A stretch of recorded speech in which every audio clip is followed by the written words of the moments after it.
So here's the question. Can a budget-friendly intercom system keep up with the big dogs, riding the backcountry discovery routes or on the highways and interstates with your buddies? Well, I put the Moman H2S to the test. The answers may surprise you. I'm John. Welcome back to Moto Offroad Adventures, and let's get started. All right, I'm going to list some chapters below for the different sections of this review. I'm going to get into an unboxing, the geeky technical stuff, sound quality for music especially, big to me, and then between riders. Talk about a real world wind test, we'll throw it on the bike, and then about using it on my last adventure in the backcountry. All right, let's dive into the unboxing here, guys. Overall, box quality display is nice. Important to some, not to all, but it is nice to see them put some energy into it. So I got the pair, one for my wife, one for my helmets. So they come with the two inside, nice silicone pack. Instructions, which I have to admit, when I saw this, I cracked open this box to install mine in my helmet already. I've taken it on an adventure ride. Extremely intuitive, picture-driven example. Like, I was gonna say they put some energy into their instructions.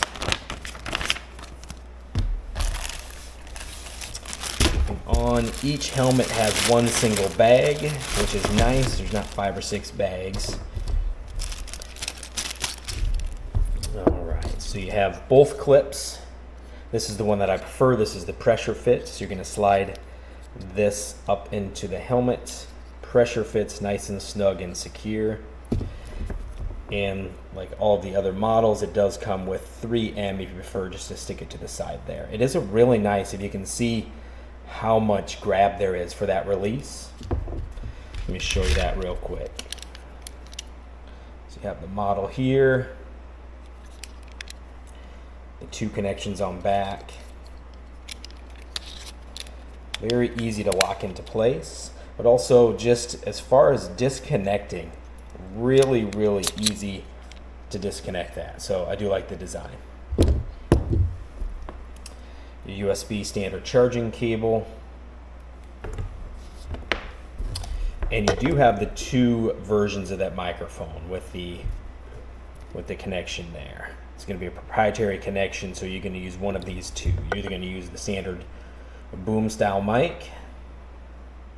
Normally what I go with, as far as just for audio quality, and you have, here it is,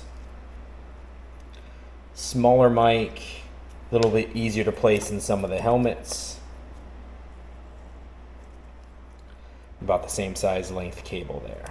Now we get into the good stuff here. So I am an audiophile. If you've seen my other reviews, I absolutely love and addicted to music. These are 2 really nice weighted speakers. I can't wait to kind of give you the test out on these speaker systems. Good and heavy, has the Velcro on the back of it. They're a 40 millimeter driver, and I'll go through the geeky stuff in just a little bit here. This particular package, you have Velcro for the helmet. You get those speakers in there to extend it. All 3M quality backing again. Velcro for the microphone, depending how you'll put in there. Sticky Velcro for tightening and loosening your mounts. And this is kind of neat. Not a lot of other people do that. And if you watch the channel, you know I'm addicted to the color blue. And I will be doing this on my model. But you can replace that cover with blue, and you know that is something that I am going to be doing. All right, now the unit itself. I mean, the unit feels really nice in the hands. A nice weighted plastic, but a couple things that I want to point out here. Moman really wanted to get this glove approved. So you can see the spinning style movement there, a little different than some of the other ones that I've used. 2 large tactile buttons there. Probably going to very easily be able to hear those click, and it feels very comfortable to get your finger on either one of those. This is all solid here, And then we have this item. So not only are you going to be able to roll it with your finger, but pay very attention. You have the groove coming out there. Very, very easy to interact with a glove on as well. That's a big, I mean, we're on a motorcycle here, guys, so these small things matter. And then you do have one large button there. All right, so let's dive into the unit, the technology, what you're getting, and what it costs. So right away, the 2-unit system you see in front of you is $99 as of the time I've recorded the video.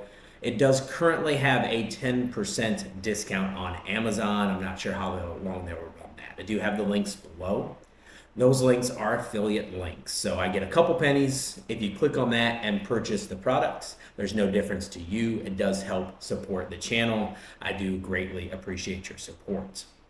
Right offhand, they have sent me the product for reviewing, to test, abuse, and get back an honest review. And the main thing is the honest review to you guys, who it's good for, who wants to use it. All my reviews can be very straightforward. So the unit itself, let's talk Bluetooth first. Actual connectivity for Bluetooth. It uses both the 5.3 and the 5.1 Bluetooth channels simultaneously. What does that mean? It's just simultaneous connections to either the FM chip, to radio, to GPS, or to intercom talking between them. So on battery side, it's going to have an all-day length of battery, which I've already tested on my venture ride. We'll get on the bike and do some additional testing as well. But 800 milliamp battery.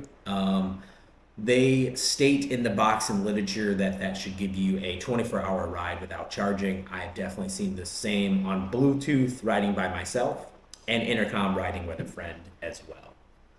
In reference to charging this little bad boy right here, connection type is USB-C. There's a fast charging, but you're looking about an hour and a half from dead to fully charged. And like I just mentioned, 24 hours out of that charging system as well.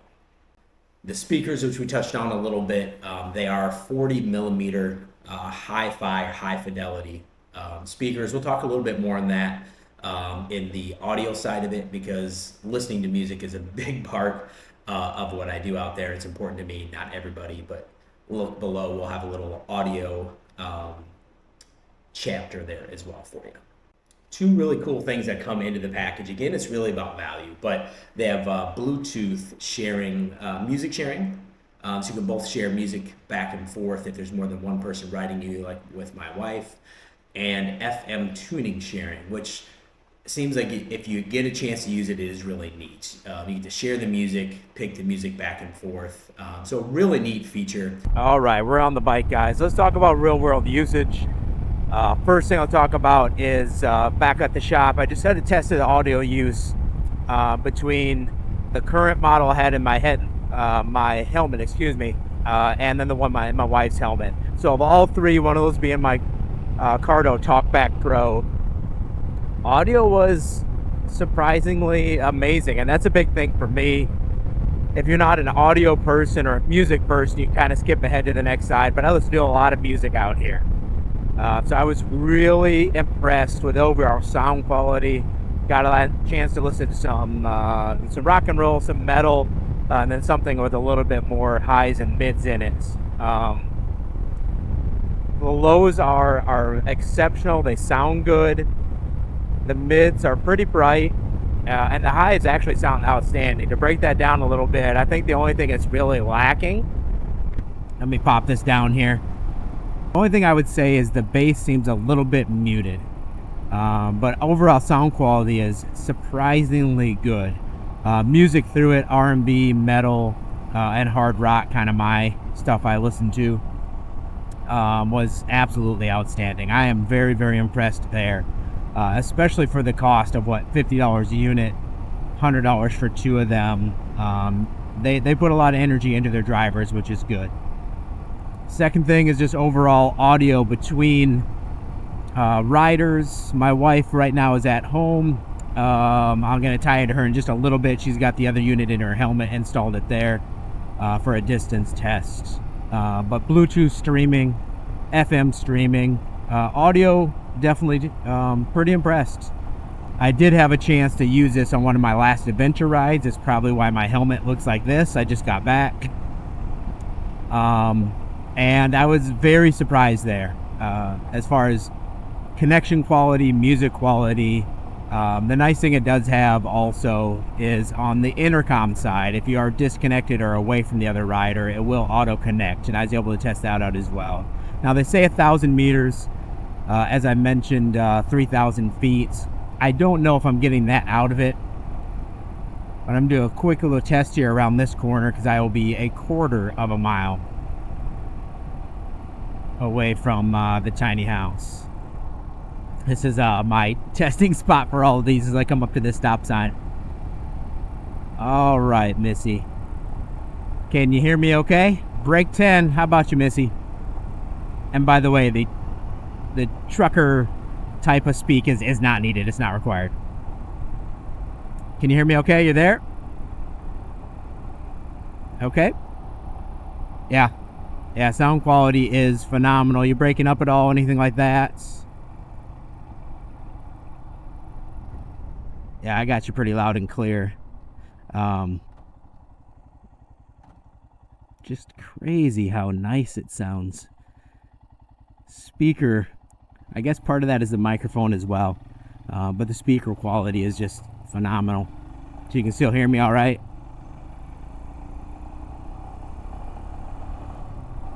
Yep. A little over a quarter mile away now and behind the second forested area. Yeah, that's what yeah. All right. You can take the helmet off now. All good. The same as quite a few of them that I tested in kind of a real world environment. A quarter mile away, I mean, that isn't bad at all with multiple trees behind us. But all the way up to that breaking point of connection, it is either just simply a high quality speaker or the microphone as well, but a really good connection there.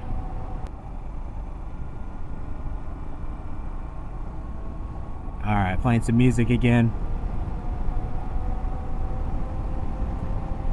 Yeah, once again, I mean, even at highway speeds, the music sounds great. I will say, the dial system, how tactile it is and how easy it is to kind of feel and move. I really enjoy exactly that functionality. It is much easier to interact with, even than my Cardo TalkBack Pro. So I'll give them. I don't think I've really been that fan of this spin and click before, but it's definitely very functional.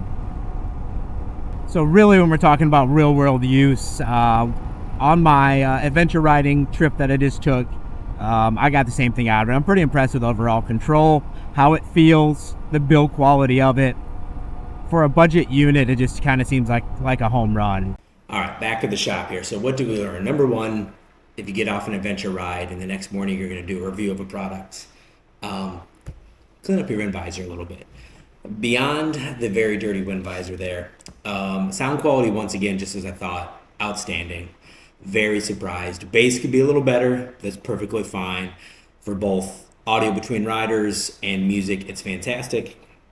And much to my surprise, I kind of am digging this. So I've seen some of them, tested some of these with this little turn knob on there.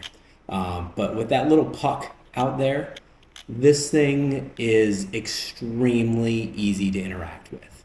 So you're just going to hold down top button here for power.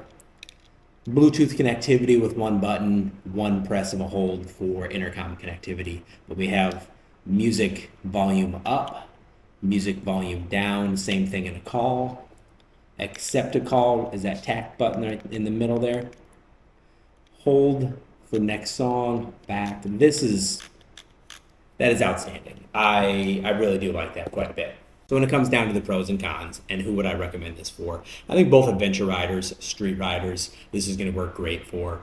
Some of those pros and cons, one of the con again is going to be no mesh system. So this is not going to connect a large group ride, and it all depends about what you're using it for. Myself, I'm either adventure riding solo or adventure riding with a friend like Barry, my adventure buddy there. So 2 connectivity is perfectly fine, even on intercom. Very easy to install like most. Very easy to connect and use, both Bluetooth and then just the functionality of it. It's definitely a positive there. Just an outstanding value. I really didn't expect this side of quality of audio. Now, I know that isn't as big as a deal for everybody. I am a huge music freak, so I mean, that comes into play a lot with me.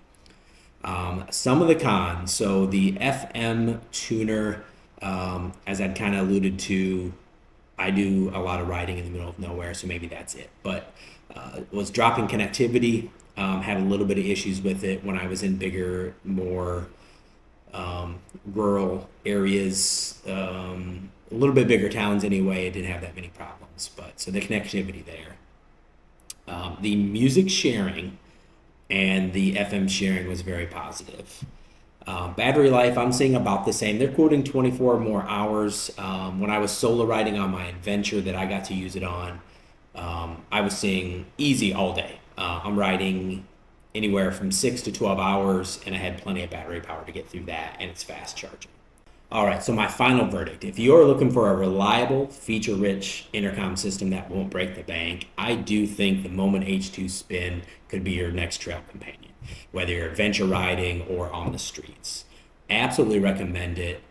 Pleasantly surprised by it quite often. The only thing you want to think about is that large group mesh, if that's your thing, and you're riding with a large group of people. If you have any questions, please post them below. Happy to help you out with that. Also, comment below what intercom system you're currently using and your thoughts on that. Love to hear kind of what your current system is. If you're looking for other reviews, adventure rides, my BDR series for the Northeast BDR coming out soon, go ahead and hit that subscribe button below. I appreciate you being here. If you have anything that I can help you out with, let me know. And as always, whatever you enjoy doing, get out there, find time and do it. Live your adventure. And we'll see you in the next video.